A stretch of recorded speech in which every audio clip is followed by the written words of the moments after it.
Imagine a city alive with dancers, ballet students perfecting their pirouettes at USF, contemporary artists creating new works downtown, jazz performances all over the city in local festivals. Now imagine all of that brilliance fragmented. Everybody's really good in their own little corner. Best school. Did you know that USF was named the best college dance program in the country? Yes. We also have the winner of Red Bull Dance Style, which is a street dance competition that led right into the Olympics, the international winner here.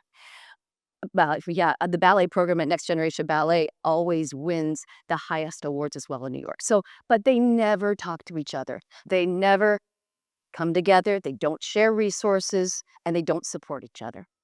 So we decided to change that in Tampa, and we had to in order to stay alive.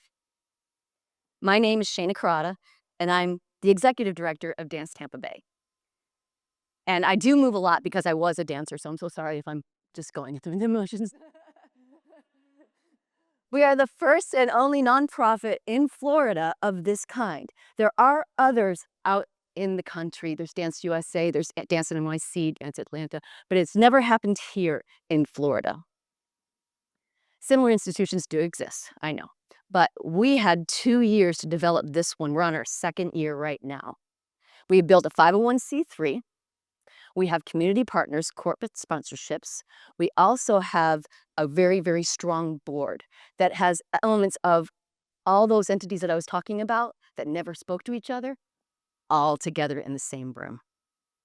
So we all serve dancers. We serve collaborators and educators on every single level, and the ecosystem of creativity in Tampa Bay, because dancers need musicians, right? And they all, yes. And we also need sets, and we need lighting, and we need stage managers, and there's a lot that goes into putting on a dance performance. So we began listening with big ears, and we did town halls. We had people come together that were artists, dancers, and all those collaborators. What do you need? Why do you leave? They get trained here, then they go. They go to New York, they go to Los Angeles, they go to Atlanta, but they don't stay here. So the truth emerged with a lot of skepticism, but they need better venues. They need to have a place to have health care. There's no health care for artists, which our community partners and our corporate sponsorships actually do for us. They also needed to have a way to network together, to be able to find each other. How about a calendar where everybody knows what everybody's doing, right? It's all on our website, dancetampabay.net, where they can say, hey, I'm not going to have a concert on that weekend because you're having a concert on that weekend. And I need your audience to be in my audience, right? So we are, despite boasting top-notch programs and undeniable talent in Tampa, the community harbored a feeling of disconnection. Yes, we trained incredible artists, but frustration lingered as they moved away to fill this void. And we knew we had to unite the scene and awaken the world to a vibrant, powerful art form that dance is meant to be for all. Could we connect the dots and spark this awareness? Our first initiative, Dance Rising Tampa Bay. It actually came from Dance Rising New York City, and it started with COVID. So you have all these dancers, and you have money to give them, but you have to have them working in order to give them this money. There's no choreography going on. Dance is demonized. You're not wearing shoes and you're standing together, you're sweating. Oh my gosh, right? You're in the same room, not 6 feet apart. So dance was going away. It really was the first one to just be like, they're not continuing. Those low dance companies in New York City just couldn't handle it. They were collapsing. So they asked the dancers to go out and film themselves by themselves on rooftops and streets. They put them all together, and then they put it on Times Square. And all they did was say, we're alive, we're here, we're working, appreciate us. So what we thought, we would do it ourselves. And we were the first outside of New York to do Dance Rising Tampa Bay. So this we did. We got everybody to go out and go to iconic places. We happened to be filming in the month of October 2024. And if you all know, Milton and Helene did what they did to us. And all those venues went away, and there's actually some of the places that are destroyed that we captured and filmed that are no longer there. So that was our first film. The second one came in. And to tell you the truth, we were hurting so bad. You know, you have grant work that you have to fill, but you have no venue. You don't have a theater to go to because it was destroyed. What are you gonna do? And we just needed healing too. We were in a traumatic spot. So we thought, how do we heal our community? So our next film, called The Power of Water, explored that theme. Now, the young gentleman over here, Fred Johnson, who will be singing later on to you, is actually on the video film that you're going to see. We asked the dancers to them when they went out to film, what does water mean to you? For some, it's healing. You know, you're 99% water. That's not a fact. Don't judge me on that. But you're filled with water. But it also destroys, right? It took away so much. But the only way that we could come back to healing and feeling it was to go through that pain and come out and say, okay, it has two sides to it. What is it, right? So yes, it could have been survival and a terror for some. It's a renewal for others. We do have their moments told, and I have a shortened video for you. The whole thing is on our website, but there's stories there that are captured, and I don't think we can actually tell. Art, and especially dance, can heal the soul in many ways that nothing else can. And that is the thread through everything that we do, is keeping us healthy.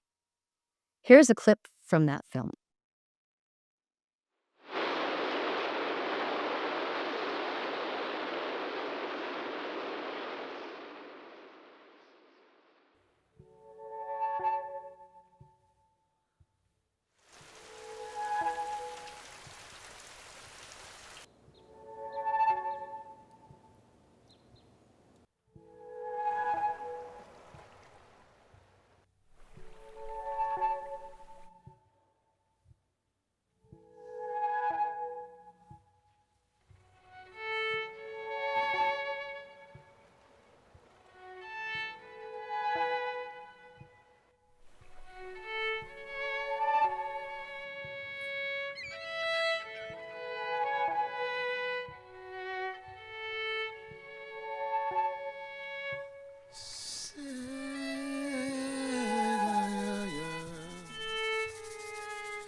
A special thank you to our producer, Heidi Marks, and our composer, Nick Ewing, and vocalist, Fred Johnson, who brought the vision to life. And none of this would be possible without our community partners and corporate sponsorships. From supplying performance-based educational opportunities and ensuring artists are so often left without health care resources, again, a complaint from the community, dancers need to take care of their bodies. Imagine being a dancer who sprains their ankle. You've sprained your ankle, you have a performance tonight. If you don't get on stage, you don't get paid. What do you choose? Right? And you can't afford to go to the doctor, most likely, as well. So what is going to happen to you, and how long is your career going to be if you keep this way? You've got to take care of yourself. So our community partners came in and helped bring health care to artists. And right now we have a program that you can find out on our website more about it that provides low-cost health care to artists who are gig workers. Not a full-time, they're gig workers, on and off. So if you know anybody that needs this service, make sure that you come to our website, because we can help you. And because a dancer cannot control or continue to share their gift, it's all about worried about survival. They need their minds and bodies to be strong to create and to show their artistry and be free about it. And now I want you to have the experience of this, healing through arts and wellness and dance. And you're about to witness the work of three extraordinary artists. My new friend Diane is with us as well. He didn't mention that she's actually also a professor at Princeton. Uh, Board member of Dance Tampa Bay, John Parks, artist in residence in Straz Performing Arts, Fred Johnson. John is a former dancer, as he said, from Alvin Ailey, Broadway performer with The Wiz, credits like Rage in Harlem, Malcolm X, Rosewood. Fred, inaugural performing artist in residence at the National Academy of Sciences, Washington, D.C., and renowned jazz vocalist. Together with the Parks Institute, they use dance and music to heal, particularly with veterans and communities in need. Also joining us today is Diane Harvey Salong. She is a performer, creator, and educator, and we are very lucky to have them in our community. Please welcome.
Breath. In order to breathe, we have to move. Dance and movement is the breath of life.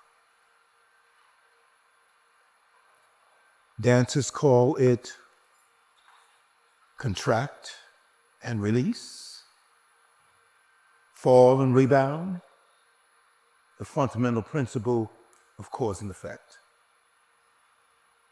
When a newborn is brought into this world, the first order of business is to induce breathing. This act is performed by a physical, external action to create the breath of life. Hence, the dance of life begins. The first thing that determines the existence of life is the existence of breath and movement. The absence of life is the absence of breath and movement. I use movement and dance interchangeable because indeed, movement is a dance of life, both physically, both choreographically, and improvisationally. I started studying my dance career at the age of 5. My dance teachers were the founding members of concert modern dance in this country. The principle they had of modern dance was to create a unique dance form And that dance form was to basically a breakaway from classical ballet. Dances like Swan Lake, Giselle, Les Sophies, Romeo and Juliet. And to create an indigenous American art form that represented the feelings of America, the dynamics, the independence, and the growth of America that really dealt with feelings, dealt with love, war, hate, everyday people traveling through time and space. This was the reality of the human experience. Everyday people who walked and did all the things that we do as we move through time and space. My teachers at the High School of Performing Arts and Juilliard School of Music were firm believers in every movement, every gesture had to mean something. And that meaning had to come from within. So you see, I think of dance as a communicative language. I think of dance like Spanish or Swahili or French, communicating ideas, thoughts, whims, desires through movement. Things that are very difficult to be expressed through verbal communication can easily be expressed and understood by others through movement. We deal with dance every single day. Action speaks louder than words, right? Why is dance a healing modality for health and well-being? Dance and physical activity can exercise every single muscle in the body. Can help with digestion, circulation, balance, breath, flexibility, increase and promote organ functions, and many more. Mentally, it can integrate the synapses of the brain between the right and the left hemisphere, between the analytical and the creative, blending those ideas together. Improving memory in terms of cognitive, and reduce stress and flow, and there's a strong sense of well-being. The act of learning and performing dance creates new neural pathways in your brain. Dance and movement is essential. Spiritually, the benefits of dance include fostering a deeper mind-body-spirit connection, providing a non-verbal form of expression and emotions, including altered states of consciousness served as a form of movement meditation, a method of prayer, or the act of worship. And in many cultures, for healing and community building. I want to tell you a story. Diane and I were members of the original company of the Wiz on Broadway. And we can recall a lot of times when we would see the same audience over and over and over again. And so we were able to kind of, in a sense, befriend them because they would come backstage and we would get a chance to speak with them. And at one point we asked them, it's not cheap. Why are you here and seeing it over and over again? They said, this is our therapy. This helps us. When we are feeling down doing a 9-to-5 day, we come to the theater. And this uplifts us. This helps us spiritually and emotionally. And we get a chance to regenerate and revitalize ourselves. And so that was an example of what dance and what art can do. Let's try something. If you guys can just stand for a minute. Yeah? Right. Uh-huh. Yeah, I know you've been sitting for a while, so let's just stand and kind of just move around. Just move, all right? We cannot stop doing this, right? We feel stiff or we find a pain and right. So our body talks to us and we respond with our movement, okay? Let's add the breath to that, okay?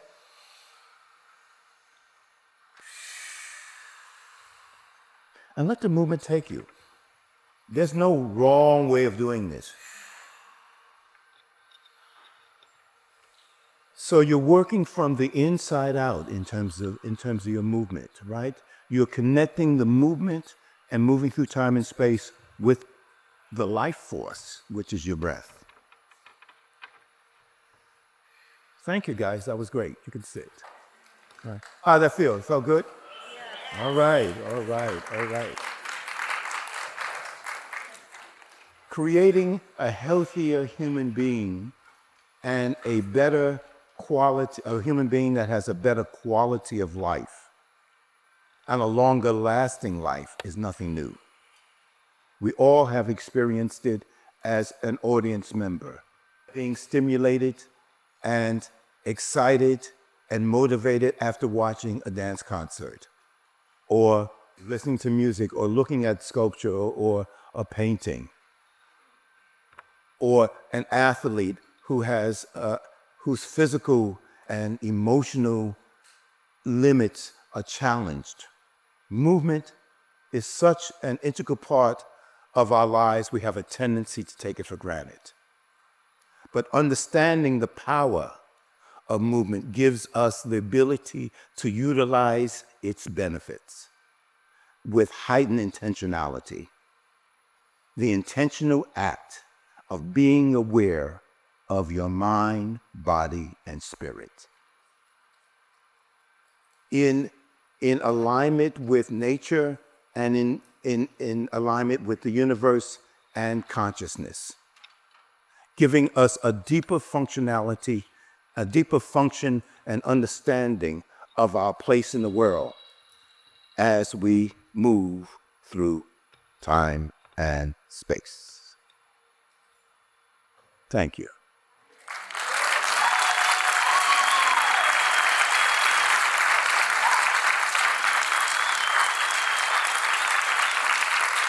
So let the call go out to each one of us. For each one of us, we're a dancer, a singer, a painter, creators. This connection, breathe in, breathe out.